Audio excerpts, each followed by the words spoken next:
عرفان جعفری صاحب مائک پر.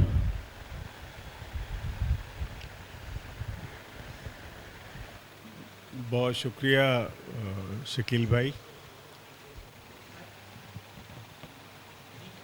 اور اس سے پہلے کہ میں اسلم ثانی صاحب کی شاعری پر بہت زیادہ بولنا بھی نہیں ہے اور بولا جانا بھی نہیں چاہیے، لیکن جو دو تین باتیں میرے ذہن میں کل پرسوں سے بلبلا رہی تھیں، اس کا اظہاریہ بہت ضروری ہے. اور اس سے پہلے میں چاہتا ہوں کہ میں عادل راہی کی شاعری اور کتاب پہ دو چار جملے اور ایک سپاس نامہ کہہ لیں. ابھی حامد نے کہا کہ کتابوں کا چھپنا بہت ضروری ہے، گو کہ کتابیں راکیش شرما جی اب وہ کب کہاں کیسے ضائع ہو رہی ہیں اس سے ہم سب واقف ہیں. ابھی چونکہ عادل کی کتاب مجھے اسٹیج پر بالکل ڈائز پہ بیٹھے بیٹھے ملی، اور کسی نے ابھی جو قمر نے بھی اور حامد نے بھی عادل راہی کا کوئی شعر نہیں سنایا، تو میری ذمہ داری بنتی ہے کہ میں عادل راہی کے شعر کے حوالے سے کچھ آپ سے عرض کرتا چلوں. ابھی جو صفحہ ہے میرے سامنے عادل راہی کی کتاب کا، چونکہ بالکل برجستہ بولنا ہے تو اس میں کبھی کبھی کچھ باتیں رہ جاتی ہیں، کچھ اضافی آپ سب کے سامنے پیش ہو جاتی ہیں.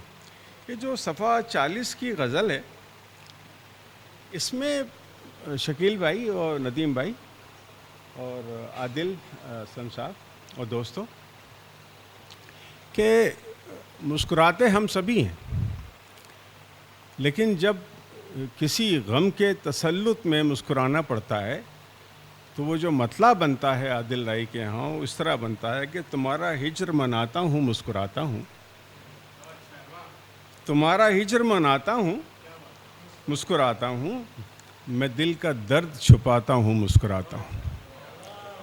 تو ایسی غزلیں اگر جس کتاب میں ہوں تو حامد کی بات بالکل صحیح ہے کہ ایسے شاعر کے نمودار ہونے کا ہم سب کو احساس بھی ہونا چاہیے، اور اس کو بھی احساس دلانا چاہیے کہ تم نوٹس میں آ رہے ہو. شاعری کا، شاعر کا، اس کا سامنے آنا، اور کبھی کبھی چھوٹی محفل جو ہے اس میں بہت بڑی بڑی باتیں ہو جاتی ہیں. ابھی ندیم بھائی جو کچھ اپنی باتیں آپ کے سامنے پیش کریں گے، اور ہمارے جو دونوں احباب نے، اور خاص طور سے آج کی محفل میں مسکا نہیں لگا رہا اور میری عادت بھی نہیں ہے، لیکن آج کے مشاعرے کا اور محفل کا یہ اعزاز بہت بڑا ہے کہ اسے شکیل اعظمی کی نظامت حاصل ہو رہی ہے. یہ ایک بہت بڑی بات ہے، ورنہ شکیل اعظمی کی شخصیت ایسی ہے کہ ان کے سامنے جب تک 10,000 کا مجمع نہیں ہوتا وہ اپنی کرسی نہیں چھوڑتے اسٹیج سے. لیکن ان کی محبت بھی ہے اپنے دونوں دوستوں کے لیے، دونوں شعراء کے لیے. تو میں آپ سے عرض کر رہا تھا کہ یہ جو فکر ہے اور اپنے احساس کو اس طرح سے صفحے پر لے آنا کہ تمہارا ہجر مناتا ہوں مسکراتا ہوں، میں دل کا درد چھپاتا ہوں مسکراتا ہوں. ایک شعر اس میں بہت اچھا ہوا ہے شرما جی اور تمام احباب کہ ہوا تھا عشق پری ذات سے کبھی مجھ کو، ہوا تھا عشق پری ذات سے کبھی مجھ کو، یہ دوستوں کو بتاتا ہوں مسکراتا ہوں. تو ممکن ہے کہ میں کچھ زیادہ بول لے جاؤں، تو اچھا کبھی کبھی وہ جو طبیعت کی جولانی ہوتی ہے، جو طبیعت کبھی کبھی آتی ہے کہ خوب اچھی باتیں کی جائیں، حالانکہ ہم لوگوں کی وہ بساط نہیں ہے، اچھا بولنے والے تھے کسی زمانے میں ہمارے شہر میں، لیکن اس غزل کے حوالے سے عادل راہی کا استقبال آپ سب کو اور ہم سب کو کرنا چاہیے. اس کتاب کا استقبال کرنا چاہیے اور عادل راہی کا استقبال کرنا چاہیے. میں بہت مبارکباد دیتا ہوں، اور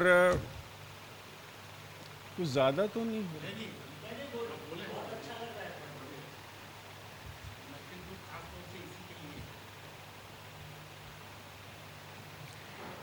اب ہم آتے ہیں خواب چلتے ہیں کی طرف. میں 2-3 دن بڑے لمبے چوڑے سفر میں رہا، لیکن جہاں سے مجھے ایک صفحہ اسلم ثانی صاحب کا ملا، اور اس سے پہلے وہ احباب جو یو پی کے ہیں خاص طور سے، ابھی میں نے راکیش شرما جی اور تمام احباب 2-3 دن پہلے ندیم بھائی میں نے ایک لفظ سنا کسی کے زبانی اور وہ تھا چنٹ. چنٹ چنٹ کے لیے نہ شاطر جیسا لفظ اس کے سامنے ٹھہرتا ہے نہ چالاک ٹھہرتا ہے. چنٹ بالکل الگ طبیعت اور الگ کیفیت لیے ہوئے شعر ہے لفظ ہے. تو اسلم ثانی صاحب کی غزل میں اور اس مطلع میں جو لفظ آئے گا ابھی میں آپ کو مطلع سناتا ہوں. تو میں نے وہ جو چنٹ لفظ استعمال کیا تھا اس مصرعے میں بھی ایک ایسا لفظ ہے جس کو ہم لوگ لگ بھگ فراموش کر بیٹھے. ہمارے ہاں جلدی سے ذہن میں نہیں آتا، شعر میں آنا تو خیر بہت بڑی بات ہے. میں آپ کو ابھی میں نے چنٹ سنایا اور اب اس مصرعے کا لفظ آپ غور کریں کہ ان کی یادوں سے سٹ کے بیٹھے ہیں. تو یہ جو سٹ ہے یہ اگر اس میں آگے وہ 2 ہے لگا دیں تو اس سے سٹھیانہ بنتا ہے، لیکن یہ جو سٹ ہے،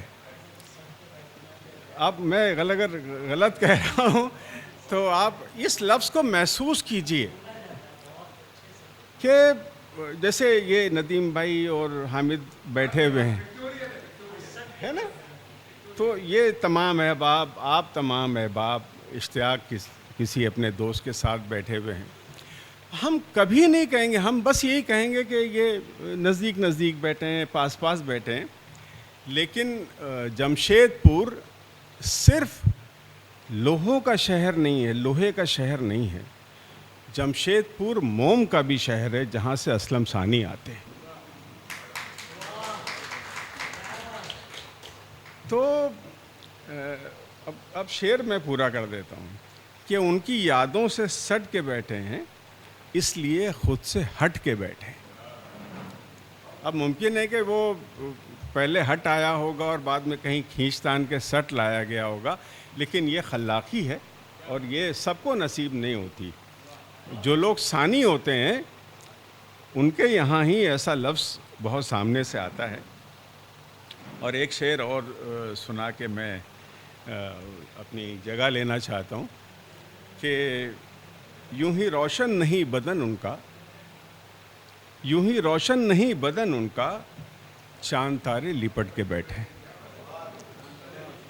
تو یہ جو جمالیات ہے شکیل بھائی، اگر میں کہیں مجھے آپ کریکٹ کریں قمر جی، کہ یوں ہی روشن نہیں بدن ان کا، چاند تارے لپٹ کے بیٹھے ہیں. تو آپ ذرا سا تصور کریں اس شخص کا، وہ کوئی لیڈی یا عورت یا معشوقہ نہیں، کوئی بھی ہماری زندگی کا ایسا شخص جس سے ہمیں بڑا پیار ہے، جس سے ہمیں بڑا انس ہے، جس سے ہمیں بڑی محبتیں ہیں. تو ایسا لگتا ہے کہ جب وہ کہیں پاس آتا ہے، جب اس کی یاد آتی ہے، جب وہ ہمارے قریب آتا ہے تو ایسا لگتا ہے کہ اس کا چہرہ روشن ہو گیا ہے. تو ایسے ہی روشن چہرے کو ہم اپنے سامنے بھی محسوس کر رہے ہیں اسلم ثانی کی صورت میں. میں آپ کو بھی آپ کی کتاب پہ خواب چلتے ہیں. اب تک تو یہی دیکھا تھا کہ خواب دیکھتے ہیں، لیکن اب جب پوری کتاب پڑھیں گے تو سمجھ میں آئے گا کہ خواب کیسے چلتے ہیں. لیکن خوابوں کا چلنا بھی بڑا خوش آئند ہے. آپ کو مبارکباد اور عادل رہیں.